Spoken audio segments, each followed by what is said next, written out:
Friends, Dave Paulides, Can-Am Missing Project. Copyrighted edition for our video channel. This is Hawk. She's our pretty girl. She's our executive producer. And she's so pretty. And she's so fluffy, huh? Oh, yeah, feel good. She like scratches under her neck and behind her head. Oh, that feels good, Dad. Huh? You need some more, huh? Yeah. You're a good girl. Yeah. Hey!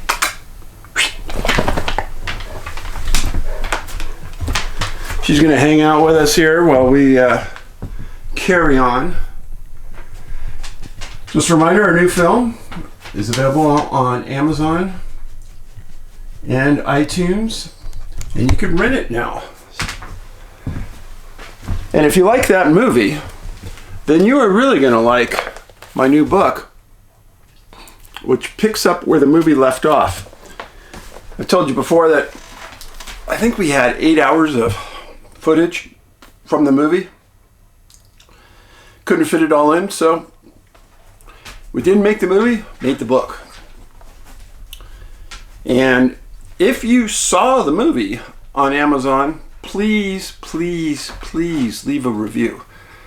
Reviews help us immensely. It helps people making a decision if they want to watch it, etc. And of course, we have hats and beanies. And right now, outside my door, it's 9 degrees here in Montana, blowing hard.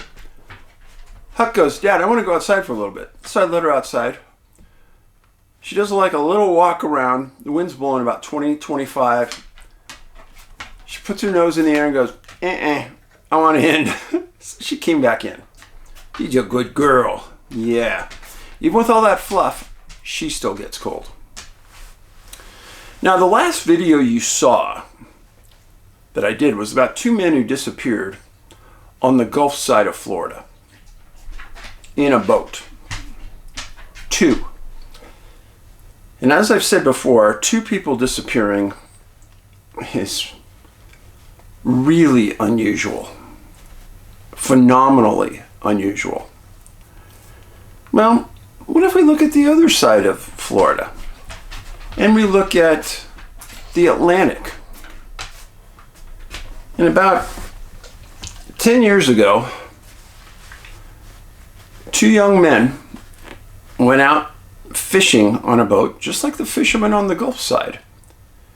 And these 2 young men disappeared. And while the story may not be as mysterious, there's a huge lesson in this that I think everyone, especially parents, need to hear. And in both cases, nobody's ever been found. So that adds to the intrigue, I'm sure. But this story about 2 teenagers, highly experienced boaters and fishermen. The boys, I'm going to show you a picture of them. Austin Stephanos and Perry Cohen, both 14. Both homes in Tequesta, Florida. I know you guys like to know the birth dates. So Austin's born December 1st, 2000. Perry born January 30th, 2001. Both of them lifetime friends. They both had an extreme love of water, fishing, the coast. If you're going to live in a place like Florida, you need to embrace it because you're missing out on so much. Now, the boat that they were on is a 1978 Seacraft. No emergency beacon on the boat, no radio on the boat, and the registered owner was Austin's mom. Now, on July 17, 2015, Austin was operating the boat. and was stopped by Florida Marine Patrol. And they went through the boat head to tail. And they found that the boat was in great condition. There were no issues. Austin was doing everything right. They let him go. Not even a citation, not even a warning. And when Marine Patrol wants to go through your boat, they can usually find something. So not finding anything, it's kind of a big deal. Well, the family of Austin stated that he had operated the boat at least 20 times by himself and gone out fishing. And they stated that they felt that he was completely comfortable operating the boat. Well, the boys almost always fished the inland waterways around Jupiter, Florida. And they kind of made it their practice to know the best waters around there.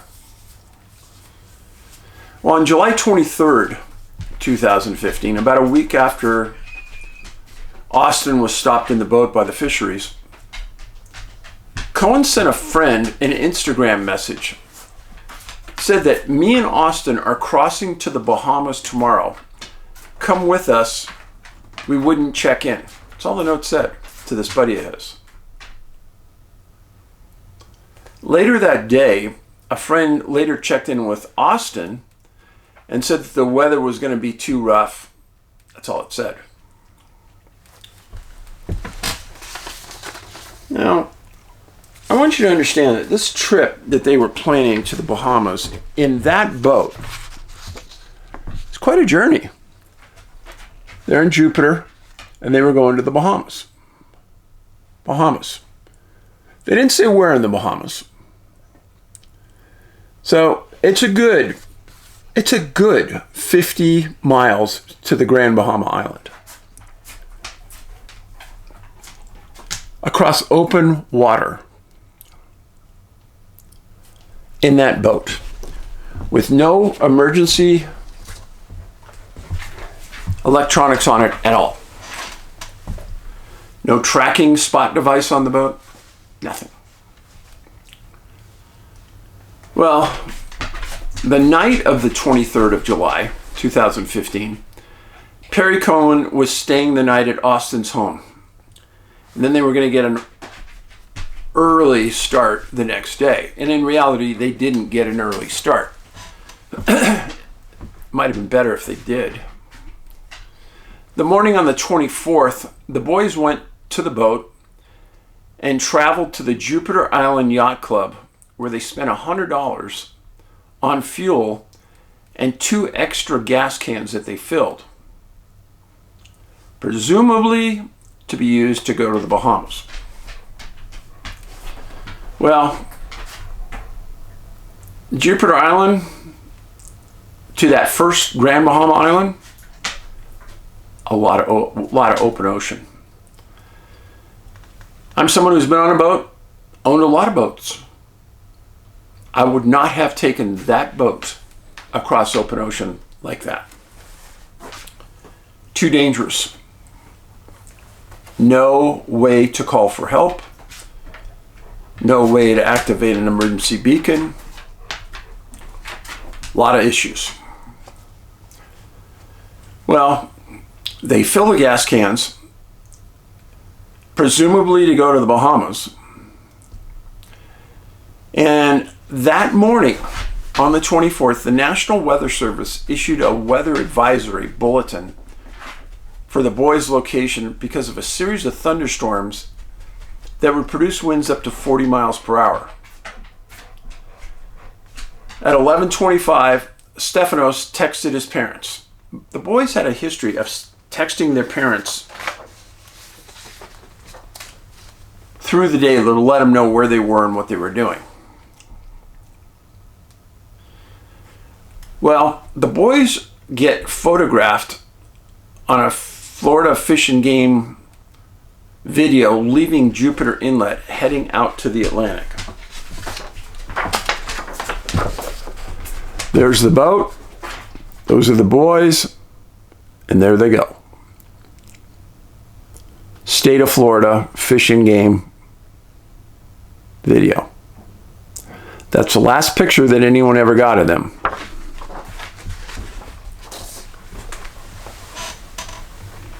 Well, Austin had texted his parents and explained that they were fishing, but didn't text them he was going to the Bahamas. 1:15, there was a last snap post by Austin, and it just said, "Peace out, Jupiter." And everyone knew that meant he was going to the Bahamas with Perry.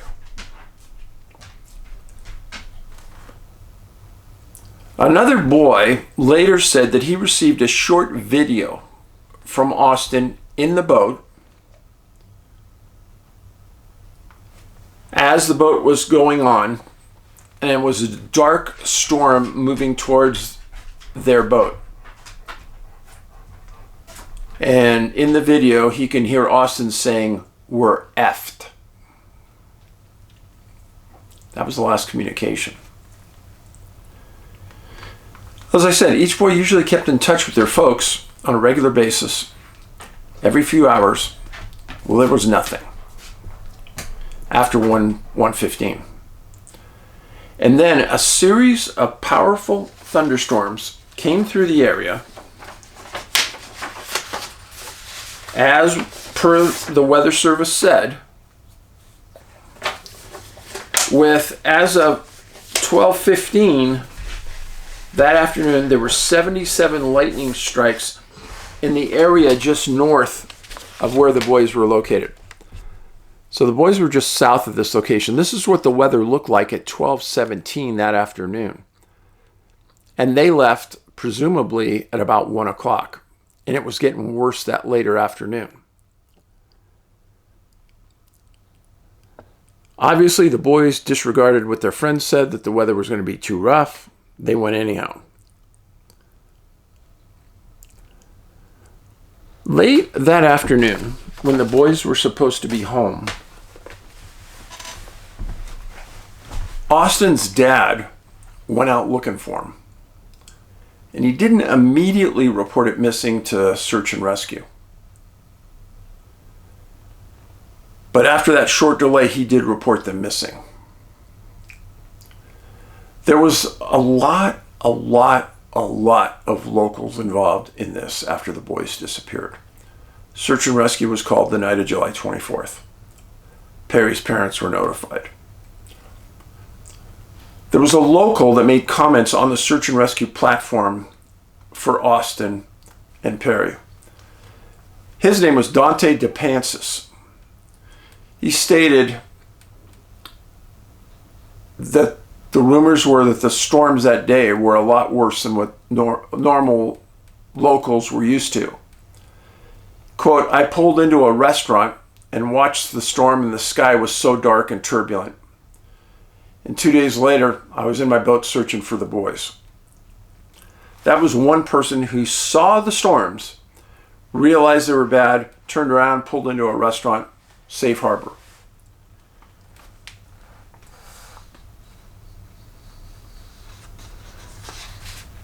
As I said, the local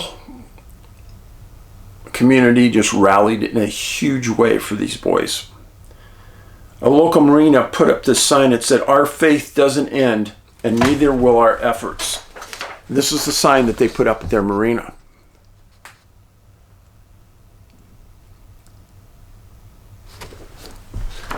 Like I said, big deal. Paula Cohen spoke to the press and said she believed that day that their boat had broke down and they'd be found by search and rescue later on in the water. Austin's dad, this is what he said, "I heard the water went from flat water to an 8-foot swells quickly." Now, 8-foot swells in that boat, bad news.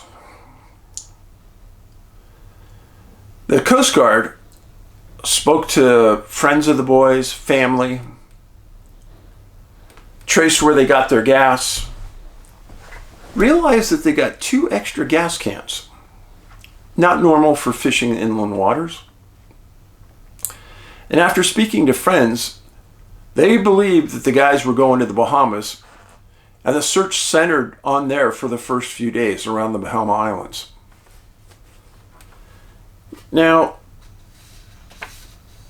remember, Austin texted a friend and said, "We're effed," meaning he didn't think he was going to make it.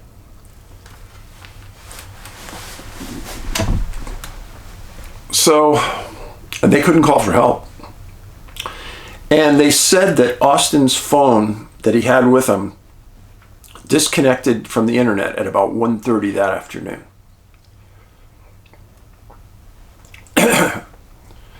The question that in everyone's mind was, did it dislocate from the internet because they were too far from shore, because of weather, or did he shut it off? None of those questions were answered. So the Coast Guard sent an enormous amount of resources out to look for these boys.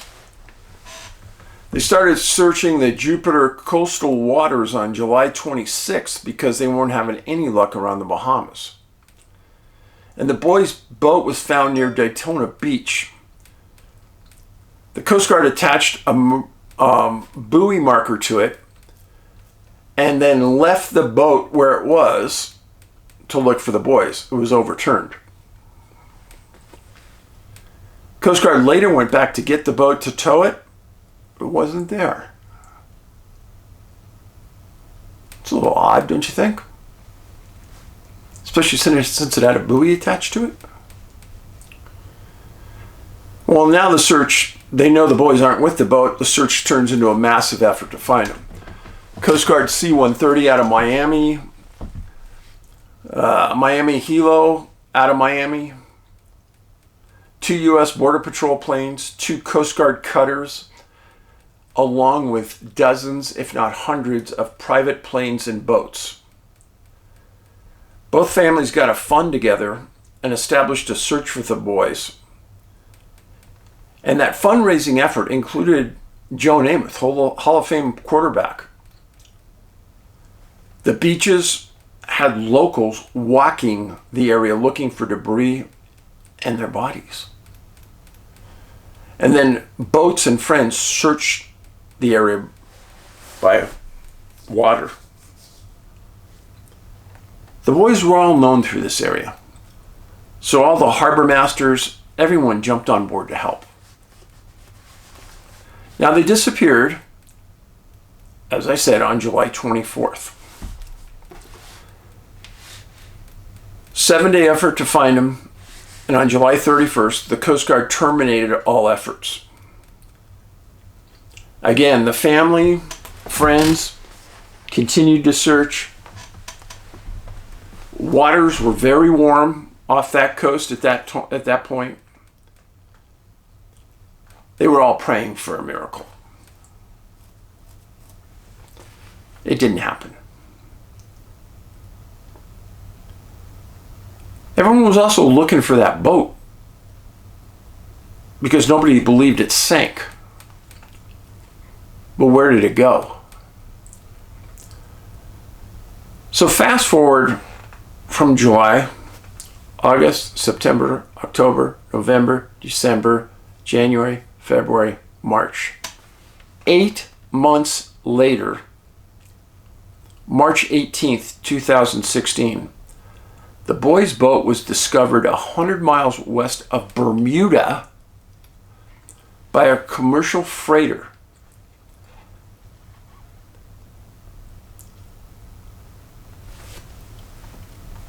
This is what a boat out of Bermuda came in and towed it into the harbor. There's them towing it in. It was overturned.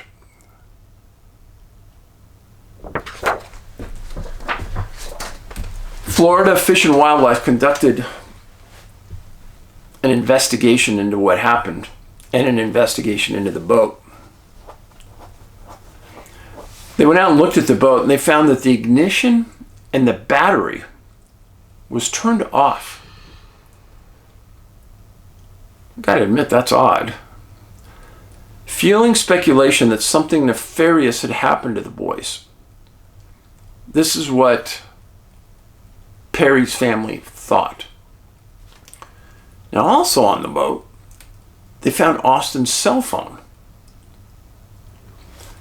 So Florida Fish and Wildlife turned the phone over to Austin's parents. Now, the Cohens immediately filed a lawsuit about this because they thought that the parents of Austin were going to try to hide something, or they didn't like it. They wanted it straight to go to law enforcement and then to Apple engineers. Well, the Cohens filed a lawsuit to prevent the iPhone from getting returned. But it still was. The phone was given to the Stephanos, who then sent it on to Apple. In 2017, the Cohen family files another lawsuit, a wrongful death lawsuit against the Stephanos family, claiming negligence in allowing the boys to venture into the Atlantic on that boat. And there was some talk about some delay in reporting it to the Coast Guard. Well, the grandfather of Austin Stephanos made a claim that the family thought that Austin was very adept at operating that boat. And they knew he had taken that boat out at least 20 times by himself or with friends and was fine with it.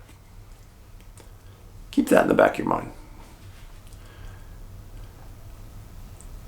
The lawsuit filed by the Cohen family was eventually dismissed by a judge. And as it was being dismissed, both families reached some kind of agreement, a settlement that was never disclosed.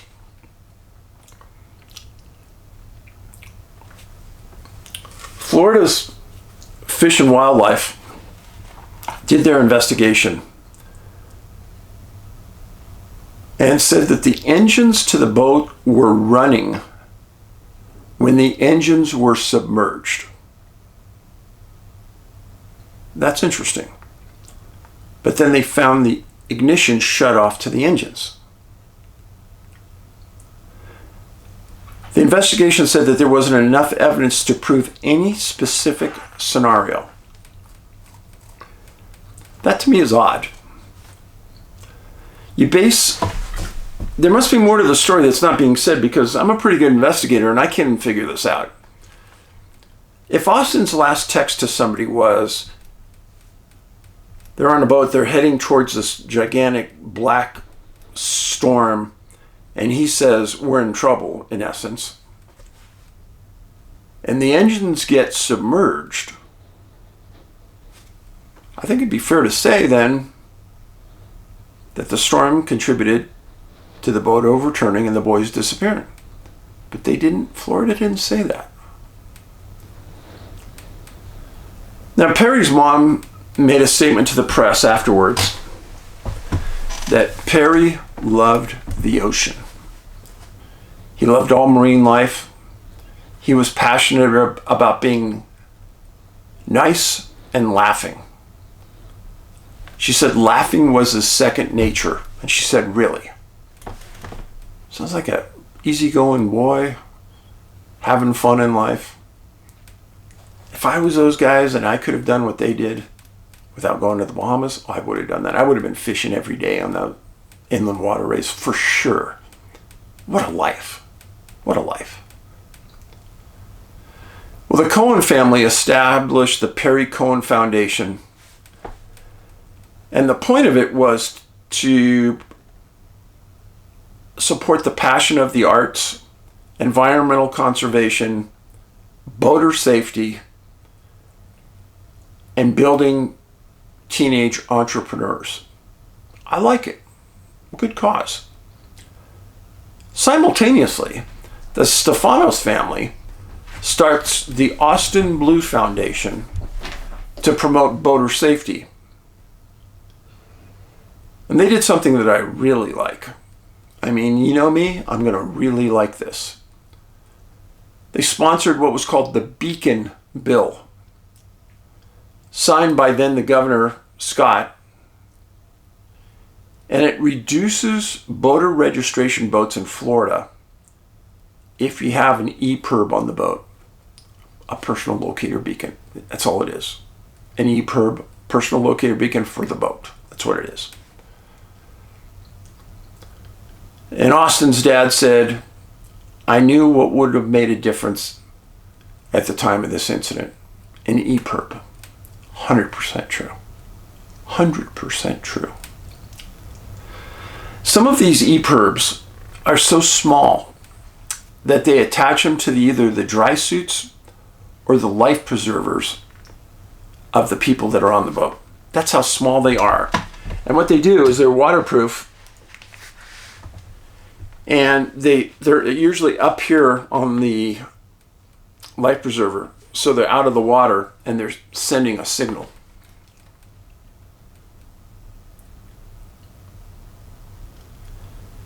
Now, there's many variables to this story that I want you to understand.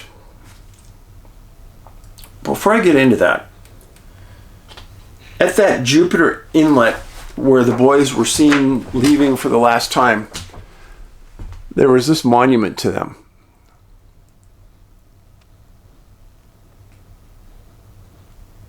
Very solemn.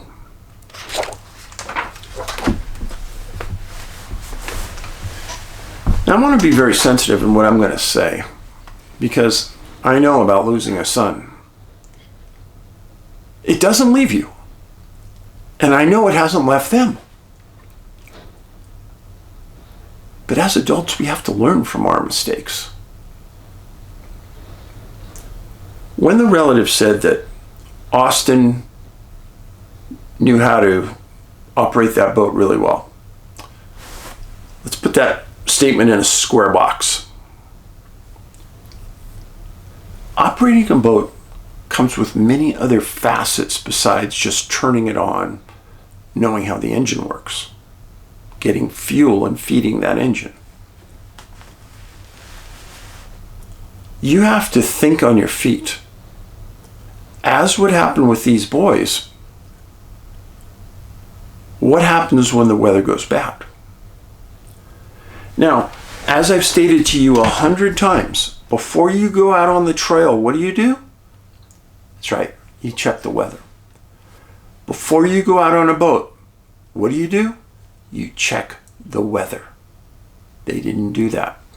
They were even advised it was going to be bad by one of their friends. They ignored it. This is all the responsibility that comes with operating a boat. What if the engine stops and you're in the middle of nowhere? What do? Why wouldn't you have a radio? How about a sat radio? A sat phone? What do you do if someone gets hurt? Do you have a first aid kit on the boat? What if somebody's seriously injured? What do? Have you taken first aid classes? And then the real good one. What if you're out there in the open ocean and you're lost? Do you have a compass? Do you know how to use that? Did you bring a map? And then how are you going to communicate if all these things simultaneously go to crap and you're in trouble? Your phone doesn't work when it's out of cell range. But nowadays, most of these new phones have an emergency transponder associated with the phone. One downside is that most of these phones aren't 100% waterproof. Now, the personal locator beacon I have, that is 100% waterproof. And one of the reasons is that I get concerned when I'm on the boat if something happens. I know you laugh, you think, because I'm on Flathead Lake. Well, it's a huge lake. And I've been out there before, and I've seen 10 miles further south, and there's a thunderstorm over the lake, and it is just tearing up the water out there. And the wind's blowing my way. I turn around, make a U-turn, and go back to safe harbor. I've done this twice, and later on, that storm eventually gets to me, and it's a butt kicker. You don't play games with these thunderstorms. Now, I showed you earlier this series of thunderstorms. Well, they emanated down south where the boys were at, and then they came up the coast. Recently, quite recently, weeks ago, I was on the Bigfoot cruise in the Caribbean, and we were in port on the big ship. And out there on the water, you could see a couple big thunderstorms working just off the coast. And what did I see? I saw a string of probably 50 boats all heading into the harbor. So when you give your child keys to a car, keys to a boat, there's a lot of variables you have to address with them. Do they have the common sense to follow the rules you set down for them? I know it seems like a pain. Oh, check the weather before we go on our hike. Check the weather before we go out in a boat.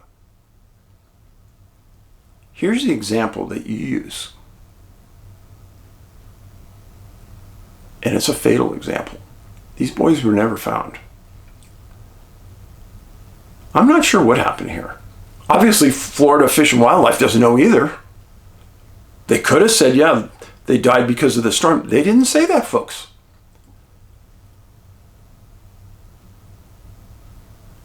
Obviously, these boys were great swimmers.